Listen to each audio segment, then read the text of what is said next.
Assalamualaikum warahmatullahi wabarakatuh. A'udzu billahi minasy syaithanir rajim. Bismillahirrahmanirrahim. Nawaitu ta'allumal ilmi liibtigha'i mardatillah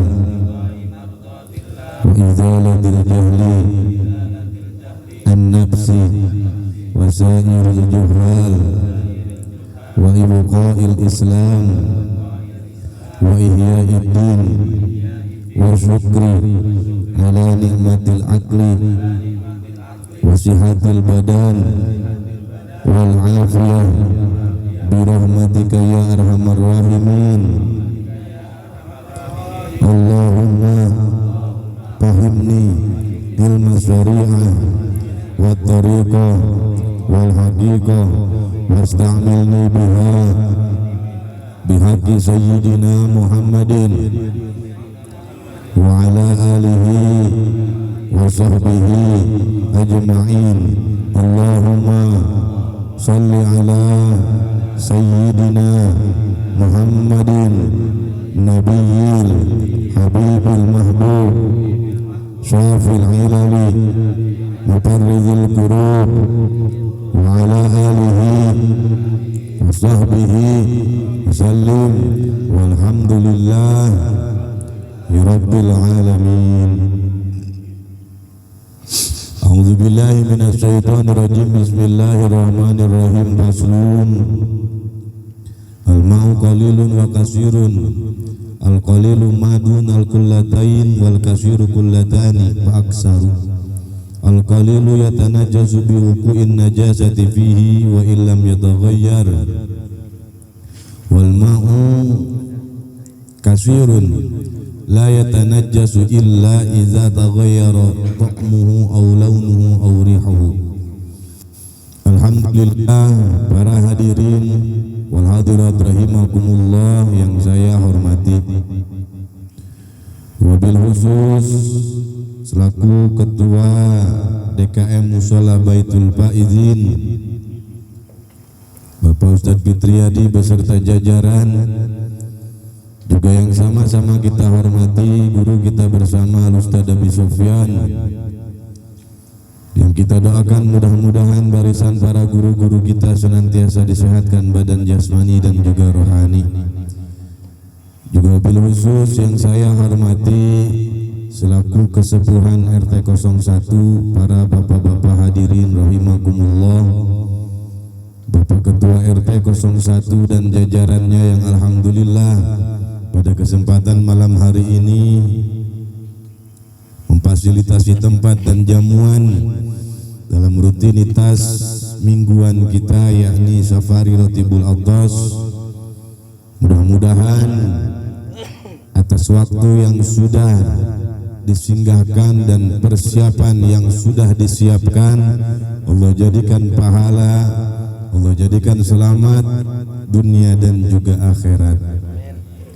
Juga tak lupa yang saya hormati para bapak-bapak sekalian, baik dari mulai RT 01 hingga RT 06 yang alhamdulillah hadir bersama kita, para sepuh-sepuh kita, di antara lain ada aki-aki yang pecinya biru, Bahmin, Bapak Mail, dan juga Kang Ustadz Budi. Alhamdulillah di minggu-minggu yang lalu beliau sibuk, tapi alhamdulillah saat ini bisa kembali bersama dalam rangka rutinitas kajian kita, bacaan amalan kita, yakni Rotibul Atas. Mudah-mudahan semua yang hadir pada malam hari ini Allah berikan kemudahan atas segala kesulitan, Allah hasilkan segala permaksudan, dan juga Allah selamatkan di dunia dan juga di akhirat. Para hadirin rahimakumullah, pertama marilah sama-sama kita panjatkan puji syukur kehadirat ilahi Rabbi Allah Subhanahu wa ta'ala yang telah memberikan nikmat kepada kita, terutama nikmat iman wal Islam, nikmat sehat wal afiat. Salawat seiring salam semoga selalu tercurah limpahkan keharibaan alam Habibana wa Nabiyana wa Maulana Muhammad Sallallahu alaihi wasallam, kepada para keluarga, para sahabat, para atba tabi'in, hingga sampai kepada kita yang menjadi umatnya. Mudah-mudahan mendapatkan pertolongan agung ila yaumal qiyamah. Amin ya Allah ya rabbal alamin.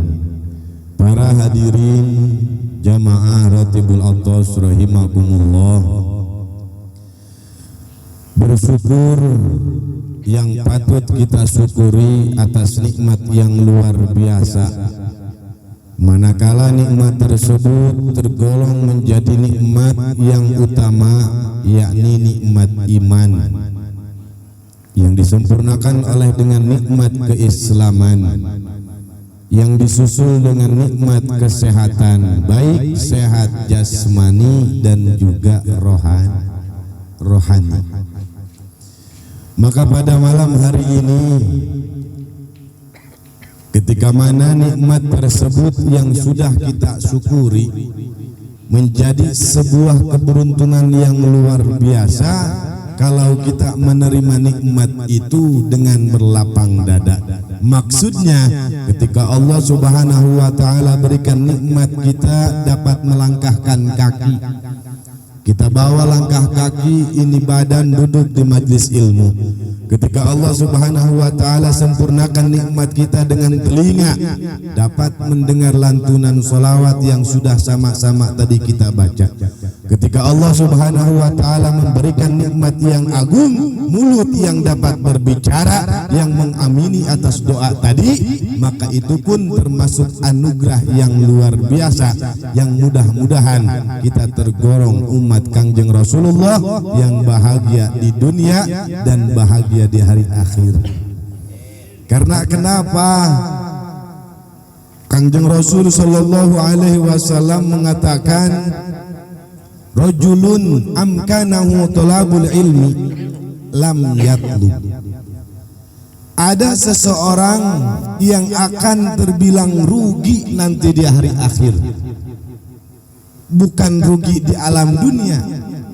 Sekarang masih dapat kita dapatkan pertolongan di tetangga, masih bisa kita dapatkan pertolongan dari rekan, masih dapat kita dapat pertolongan dari keluarga dan saudara. Tapi kata Kangjeng Rasul, nanti di hari akhir akan ada golongan umatku, manusia yang benar-benar merasa rugi. Rajulun amkanahu tolabul ilmi lam yatlub.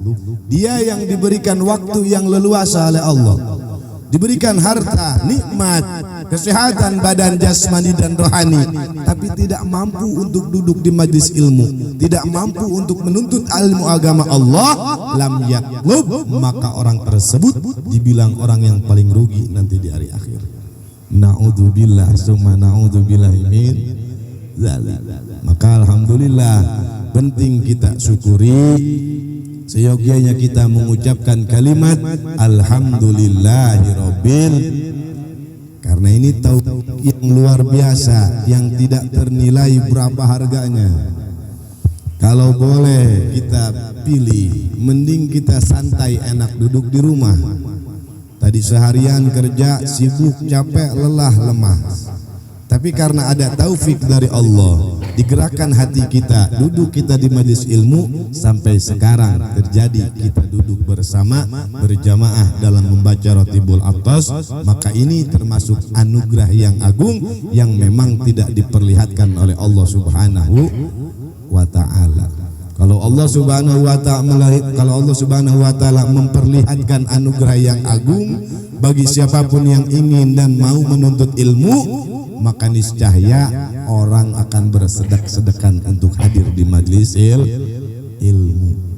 Tuh, maka ini alhamdulillah pengajian Safari Ratibul Aqdas saat ini di RT 01. Nanti insya Allah minggu depan di RT 05. Mudah-mudahan termasuk keluarga besar kita yang di RT 01 wabil khusus Gang C1, nanti minggu depan dapat berkumpul kembali, dapat bersama kembali dalam rangka rutinitas pengajian Rotibul Atos.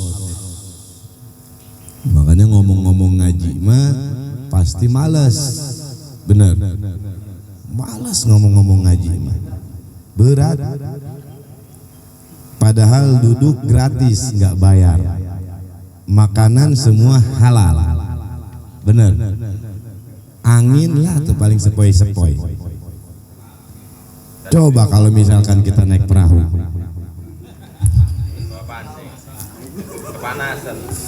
belum kepanasan, belum angin kenceng, belum lagi balik nggak dapat apa-apa.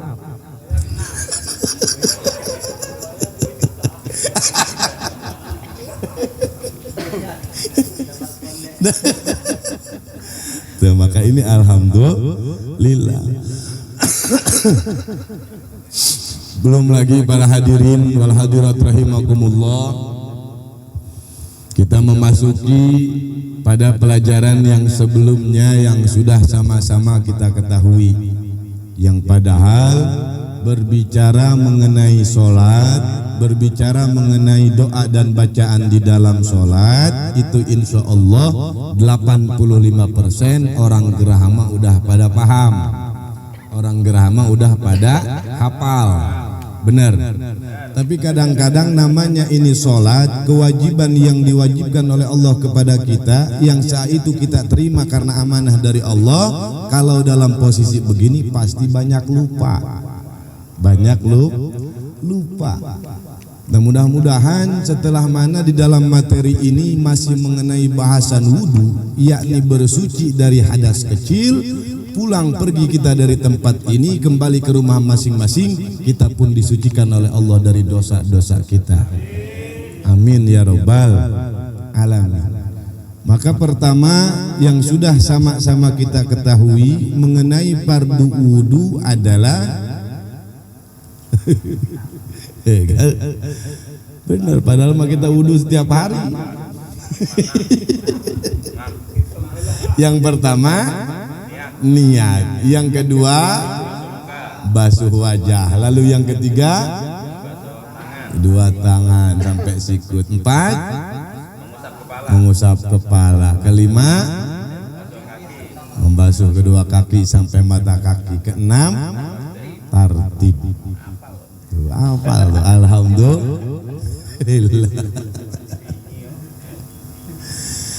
Maka ini para hadirin wal hadirat rahimakumullah, ketika Allah Subhanahu wa taala di dalam Al-Qur'an menjelaskan, ya ayyuhalladzina amanu idza qumtum ila shalah, jikalau mana kita ingin melaksanakan salat dengan sebenar-benarnya pelaksanaan salat, sempurna pelaksanaan kita, khusyuk kita di dalam salat, fagsilu wujuhakum wa aydiyakum ilal marafiqal ayah.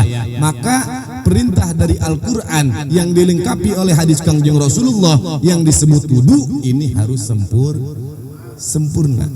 Terdapat 4 hal yang menghukumi daripada wudu. Pertama, wudu itu bisa dihukumi wajib manakala kita mau melaksanakan sholat. Wudu itu bisa dihukumi sunnah jikalau kita tajdid, memperbaharui wudu dengan catatan wudu tersebut sudah kita gunakan. Seperti misalkan Bapak RT 01 habis sholat maghrib masih punya wudu, masih wiridan di musola, masih baca Al-Quran, terus datang waktu Isya, Pak RT karena keadaan masih punya wudu, ingin wudu kembali, ingin tajdid, lalu wudu lagi.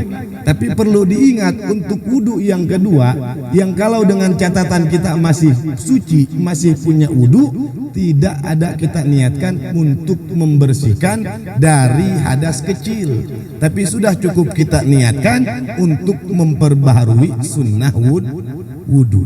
Maka jadi itu tajdid. Tapi wudu ini bisa makruh jikalau mana orang tersebut menghambur-hamburkan air, memboros-boroskan air. Seperti misalkan udah datang waktu sholat, terus Pak Komandan Joko wudu sekali, Kata Pak Joko, enggak bisa, saya enggak bisa wudhu sekali. Istri saya 2, masa saya wudhu sekali. Apa urusannya ke situ-situ ya? Enggak mau saya mau wudhu lagi. Saya mau wudhu. Saya mau wudhu lagi. Wudhu yang kedua ini buat istri saya yang kedua. Misalkan begitu, maka itu dihukumi makruh.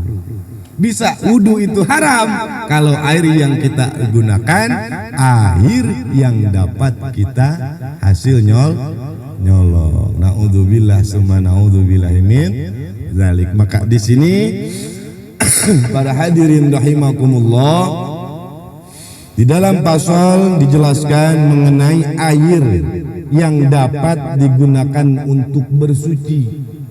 Sebab air itu di sini dijelaskan ada air yang statusnya sedikit, ada air yang statusnya banyak. Kalau air itu sedikit berarti bisa dibilang kurang dari 2 kulah. Kurang dari 2 kulah atau dalam bahasa literan kita kurang dari 216 liter air. Al-ma'u qalilun wa kasirun. Al-qalilu maduna kullatain wal kasiru kullatani. Fa'aksaru qalilun yatanajjasu biwuqu'in najasati fihi wa illam yataghayyar. Dalam keadaan air yang kurang dari 2 kula, yang kurang dari 216 liter, yang kalau mana kejatuhan sesuatu yang najis, meskipun tidak berubah warna, tidak berubah rasa, dan tidak ada berubah bau, maka tetap itu dihukumi air najis, air mutanajis, air yang tidak bisa dipakai untuk bersuci. Maka wudhu diperintahkan ketika kita wudhu menggunakan air mutlak. Jadi air mutlak itu air yang suci dan dapat mensucikan. Beda lagi dengan air yang banyak atau air yang sampai pada literan 216 liter atau bisa dibilang 2 kulah, bahkan lebih banyak dari 2 kulah. Maka itu bisa dapat kita gunakan untuk berwudu, dapat kita gunakan untuk mandi besar. Selama 3 perkara tadi tidak berubah. Pertama warnanya, lalu yang kedua rasanya, yang ketiga baunya. Kalau misalkan 3 ini enggak berubah, ada pada ukuran air yang sampai pada ukuran 2 kula, maka di situ dinamakan air mustakmal. Karena saya sudah yakin bapak-bapak geraha di sini sudah tahu apa itu air mustakmal. Air yang sudah digunakan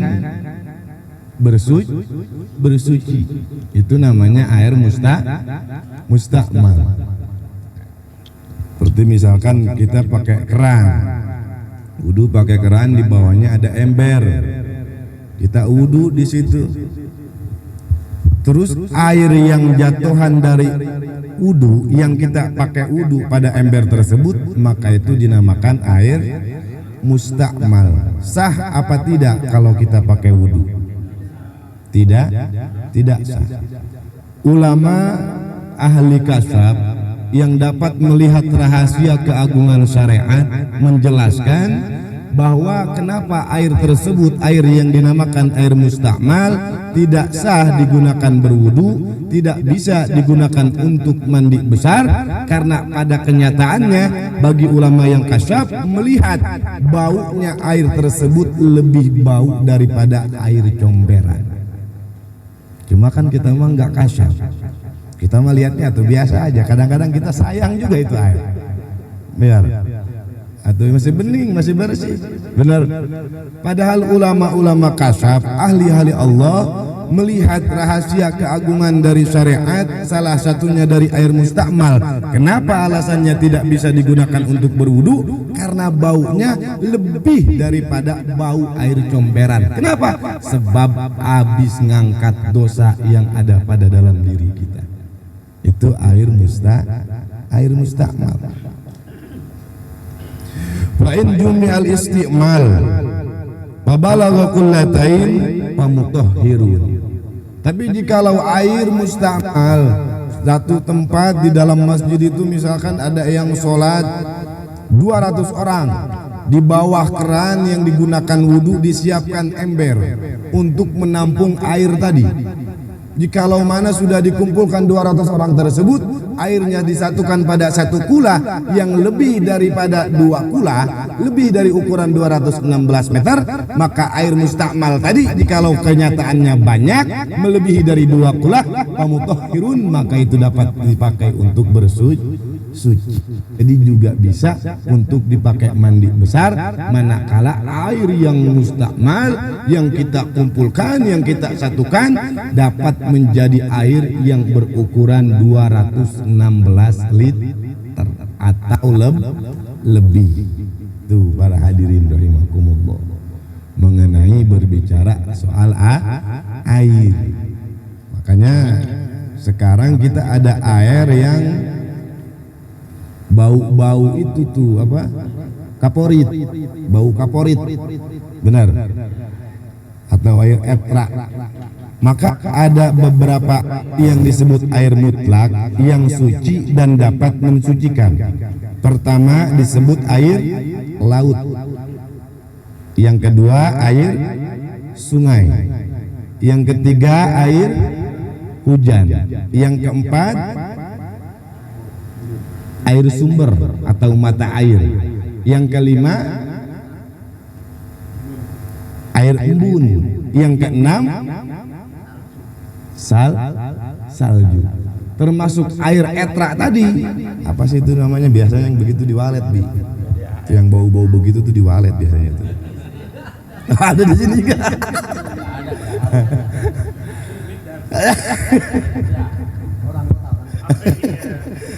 Untuk air tadi kan itu bau, benar. Sedangkan air sungai pun yang dikatakan sungai luas mengalir kadang juga bau, sah nggak dipakai wudhu? Sah. Itu pun sama, sah kita gunakan untuk berwudhu, juga sah untuk kita gunakan mandi besar. Ini pentingnya kita memperhatikan air wudhu. Tapi para ulama memberikan sebuah rahasia, memberikan sebuah keterangan di balik rahasia yang agung mengenai air mustakmal.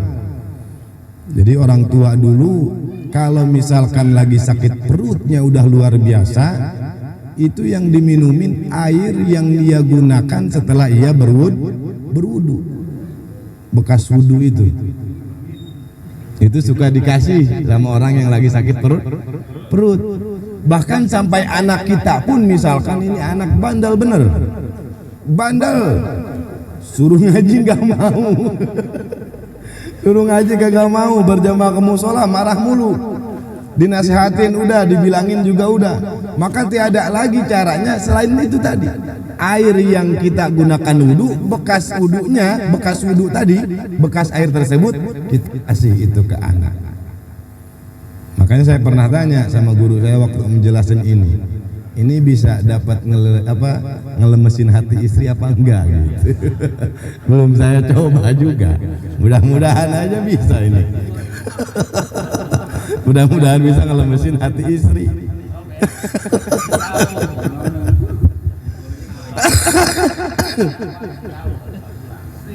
Tega misalkan itu kan air masih mentah, itu air dari keran. Kalau misalkan tega air itu air keran, maka yang kita gunakan untuk syariat pengobatan dan doa untuk anak kita gunakan air yang dapat kita minum. Maka di sini para hadirin rahimakumullah berbicara air mutlak. Wa huwa ma yaqau alaihi ismul ma'i bila qaydin. Maksudnya ialah air yang tidak ada embel-embel apa-apa, sehingga air itu namanya bisa berubah sesuai dengan tempatnya. Itu dinamakan air mutlak. Air mutlak itu air suci yang juga dapat mensucikan. Seperti air misalkan kita ambil dari sungai, dari kali, kita pindah ke gentong, jadi namanya air gentong. Dari gentong kita pindah ke ember, jadi namanya air ember. Itu air mutlak. Beda lagi dengan air yang tidak suci dan tidak dapat mensucikan, seperti air kopi. Dari gelas kita pindah ke mangkok, tetap pasti kita itu namanya air kopi. Dari mangkok kita pindah lagi ke tempat yang lain, tetap juga pasti kita panggil itu namanya air kopi. Itu bedanya air mutlak dan bukan air mutlak. Maka air yang tadi yang dapat kita gunakan untuk berwudu selama ukurannya 2 kula, terkena najis dan tidak berubah rasanya, tidak berubah warnanya, tidak berubah baunya, maka sah untuk digunakan berwudu. Misalkan di dalam musola Baitul Faizin ada sumur atau kulah ukuran 2 kulah lebih. Kalau itu air kita liter, ukurannya lebih dari 216 liter. Tiba-tiba ada ayam jatuh, masuk sampai mati, bangkai ayam jatuh, terus merubahkan warnanya itu air berubah karena ada bangkai tadi. Baunya pun berubah, sampai rasanya pun berubah. Tapi ini air 2 kula 216 liter. Kira-kira kalau adanya begitu, sah nggak kita pakai wudhu? Sah apa tidak? Wa illam yataghayyar wal ma'ul kasir la yatanajjasu illa idza taghayyara ta'muhu aw launuhu aw rihuhu. Tidak sah kita gunakan wudu selama itu terjadi perubahan antara warna, antara rasa, bau dan juga warna. Tapi kalau misalkan di kelamaan karena ayamnya udah diambil sama DKM, ambilnya dibersihin sama DKM, kelamaan airnya bening lagi, airnya bersih lagi, rasanya juga biasa lagi, sah nggak dipakai wudhu? Itu sah, alhamdulillah. Tapi alhamdulillah di tempat kita, yakni di musola Baitul Faizin, wudhu itu nomor pertama yang sangat diperhatikan oleh ketua DKM, sehingga kita bisa nyaman, sehingga kita bisa sempurna dalam pelaksanaan wudhu. Alhamdulillah. Itu ya para hadirin rahimakumullah, mengenai air yang dapat kita pakai suci, kita pakai berwudu dan juga dapat kita gunakan untuk mandi besar. Sambil kita ngobrol, barangkali ada yang perlu ditanyakan mengenai materi ini, silahkan, insya Allah para guru-guru kita bersama akan menjawabnya. Mungkin itu saja pengajian kita malam hari ini. Hadanallahu wa iyyakum ajma'in. Assalamualaikum warahmatullahi wabarakatuh.